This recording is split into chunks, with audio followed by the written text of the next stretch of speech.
Next step is processing of HNRNA। HNRNA का मतलब होता है हेट्रोजीनियस न्यूक्लियर आरएनए। मैंने आप लोगों को बताया था कि इनकेस ऑफ प्रोकैरियोट्स और यूकैरियोट्स जो ट्रांसक्रिप्शन की प्रोसेस है वो सेम ही होती है, ठीक है। पहली स्टेप है इनिशिएशन, जहां पर RNA polymerase, in case of eukaryote बता रही हूं मैं, आरएनए पॉलीमरेज प्रमोटर साइट को सर्च करता है। वो प्रमोटर साइट हमेशा 5 एंड पर होता है और वहां से आरएनए पॉलीमरेज इनिशिएशन की प्रोसेस को स्टार्ट करता है। फिर इनिशिएशन स्टार्ट होने के बाद सेकेंड स्टेप होती है इलॉन्गेशन, जैसे बैक्टीरियल सेल में देखने के लिए मिली। आरएनए पॉलीमरेज आगे आगे जाकर स्ट्रैंड, डीएनए स्ट्रैंड को अनवाइंड करता है।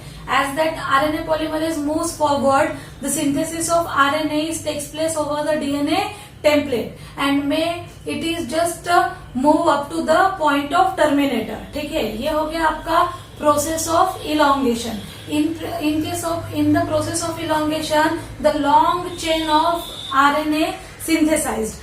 After next elongation, that next step थी termination. Termination it is the last step. In this step, that proceed RNA is reach up to the terminator. At that point of terminator, जैसे RNA polymerase terminator के पास में पहुंचता है या at the site of terminator पहुंचता है, at that site DNA को signal मिलता है। Terminator gives the signal to the DNA to stop the process of transcription, and because of signals the DNA just stop the process of transcription with the help of terminator, removes the RNA polymerase, release the that synthesized RNA transcript inside the nucleoplasm, and because of releasing the RNA polymerase, the DNA strand is again get helical. Understood? Now, अब वहां से जो निकलता है वो है RNA transcribe, या हम उसको बोलते हैं RNA ट्रांसक्रिप्ट। इसी को बोला जाता है RNA primary RNA. What it called? Primary RNA. Whichever means the first RNA that synthesized on the DNA template inside the nucleus in case of eukaryotic cell, it is called as RNA transcript or it is called as primary RNA. क्या बोला जाता है? Next नाम है इसको primary RNA. Understood ना? एक था प्राइमरी ट्रांसक्रिप्ट या प्राइमरी RNA। किसको? इन case of eukaryote. In case of prokaryote मैंने आप लोगों को बताया था कि कोई भी अनडेवलप आरएनए नहीं निकल रहा है। वहां पे एक ही टाइप का आरएनए पॉलीमरेज तीनों टाइप के आरएनएस को बनाता है, इसीलिए वहां से निकलने वाला प्राइमरी आरएनए ही प्रोसीड आरएनए है। लेकिन इन केस ऑफ यूकैरियोट जो आरएनए डीएनए टेम्पलेट से रिलीज न्यूक्लियोप्लाज्म में होता है, before reaching to the cytoplasm it is must to prepare as a mRNA, ठीक है। तो वो जाता है अंडरगोज द प्रोसेस। यही प्रोसेस आज हमको देखना है। होपफुली आप लोगों को प्रोसेस ऑफ ट्रांसक्रिप्शन समझ में आ गया है, प्रोकैरियोट का भी और यूकैरियोट का भी। डायग्राम भी सेम यूज करनी है, सिर्फ बैक्टीरिया की जगह लिखना है यूकैरियोटिक सेल, और वहां पे सिग्मा और आरएचओ फैक्टर को रिमूव कर देना है। बाकी प्रोसेस सेम ही रहेगी। आरएनए पॉलीमरेज डायरेक्टली सर्च करके प्रमोटर को इलॉन्गेशन स्टार्ट करता है और टर्मिनेटर पे आके प्रोसेस स्टॉप हो जाती है। जब टर्मिनेटर पे पहुंचने के बाद टर्मिनेटर सिग्नल देता है डीएनए को, तब फिर देखो इन केस ऑफ यूकैरियोट प्रोसेसिंग कैसी होती है।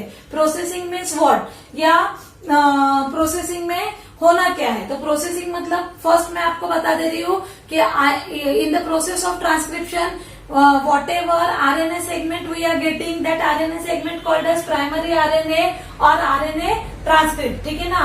तो as per sentence देखें तो in case of eukaryotes form of RNA transcribed, कहाँ से transcribed हुआ? From DNA. It is known as RNA transcript or known as primary RNA.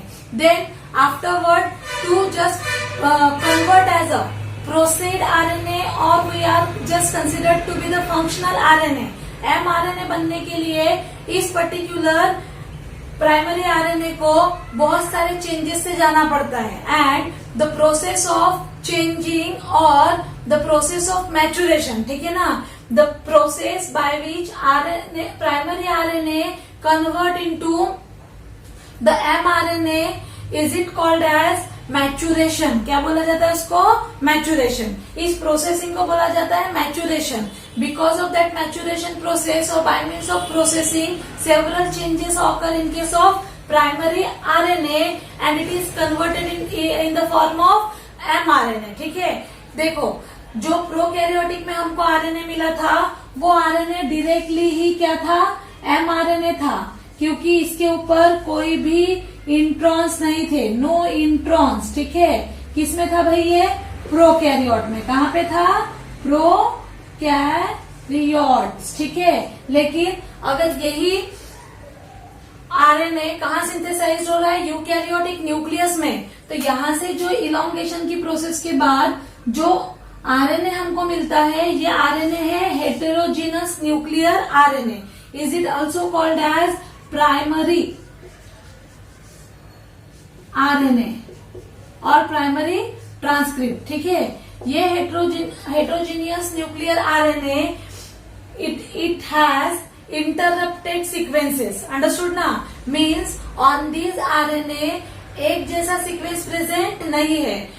the some part of that RNA having intron means no coding part, और some of the part having exon means coding part। ठीक है, मतलब इस heterogeneous nuclear RNA पे हमेशा दो part पाए जाते हैं।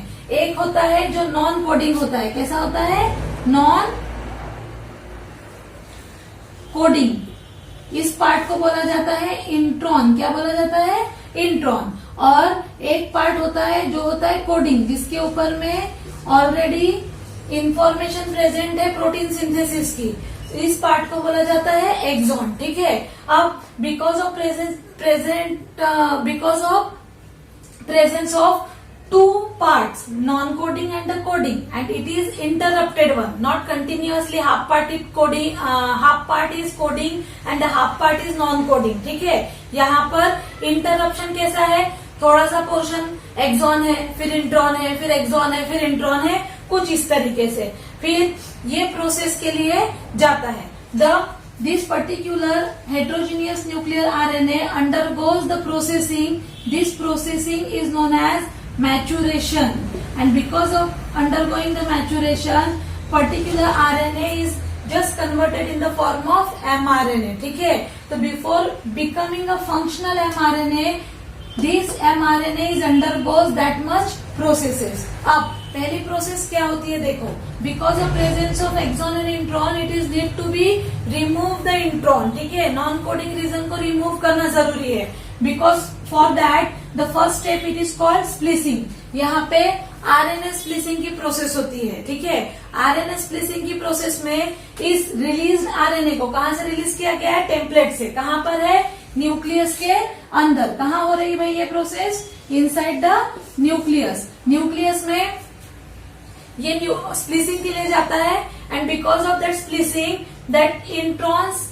Are just removed. ठीक है, स्प्लिस आउट करना मतलब रिमूव करना। Because of that RNA splicing the introns are remove from the exon. HN मतलब हेटेरोजीनियस न्यूक्लियर आरएनए से इंट्रॉन को रिमूव किया जाता है by the process of splicing. ठीक है, what is mean by splicing अगर पूछा जाए 1 मार्क के लिए definition, then you just give the answer that the process of removing of intron segments from the heterogeneous nuclear RNA, it is called as splicing. After splicing अब जो axon है, axon के बीच बीच में इंट्रॉन्स था, तो exons तो हो गए टुकड़े। ठीक है, अब ये आप लोग देखेंगे तो इस तरीके से आपको एक्सॉन देखने के लिए मिलेगा। These are the segments of, किस चीज की सेगमेंट्स है ये, एक्सॉन्स की। अब एक्सॉन्स की सेगमेंट्स जब टुकड़ों में है तो यहाँ पे नेक्स्ट स्टेप होता है, is it called joining of the axon.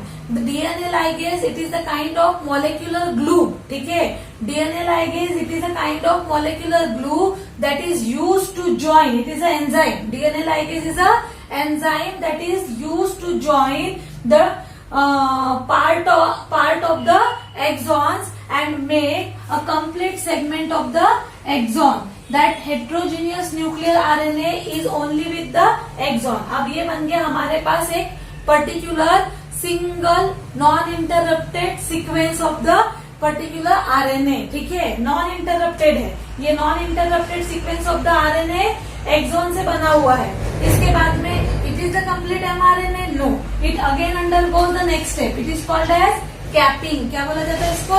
Capping. Capping करना मतलब देखो, mRNA की डायरेक्शन हमेशा 5 to 3 है, ठीक है। 5 to 3 में यहाँ से लेकर 3 की तरफ प्रोटीन सिंथेसिस स्टार्ट होता है। यहाँ इनिशिएशन कोडॉन लगता है और 3 एंड पे टर्मिनेशन कोडॉन लगते हैं, सेम। तो इस इनिशिएशन पॉइंट पे मिथाइलेटेड गोनोसिन ट्राइफॉस्फेट आकर अटैचमेंट लेता है, जो बनाता है mRNA की cap. Understood? Capping means at the head. Head कौन सा हुआ? फिर जहां से प्रोसेस शुरू हुई, ठीक है। तो प्रोसेस शुरू होती है 5 से। इनिशिएशन पॉलीपेप्टाइड चेन ऐसी बनती है 5 to 3, इसीलिए 5 हो गया हेड और 3 हो गया टेल। क्या हो गया? टेल। तो because of that at the head means at the end of the 5 end of the RNA the methylated गोनोसिन triphosphate attaches. इसको इंडिकेट किया जाता है MGPPP, ठीक है। मिथाइलेटेड गोनोसिन ट्राइफॉस्फेट क्या बनाता है? कैप। क्या बनाया इसने? कैप। इसलिए इस प्रोसेस को बोला जाता है capping. After capping this capped RNA undergoes the next process, the last step, it is called as tailing. Telling के लिए यहाँ पे पॉली एडिनिलेशन होता है।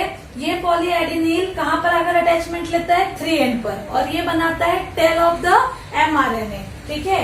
तो इसको इंडिकेट किया जाता है poly A tail. Now the mRNA is proceed, ठीक है। हमारे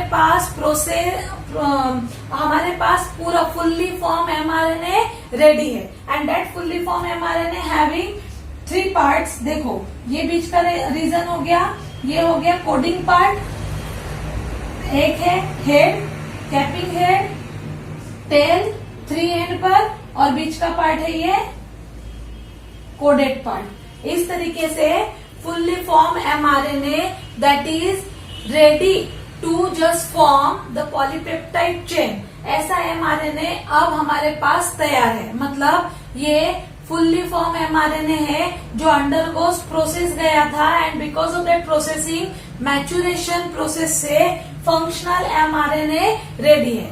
ये फंक्शनल mRNA, ठीक है। The fully formed mRNA after the complete processing, it is released from the nucleoplasm to cytoplasm. अब इसको कहाँ रिलीज करना है?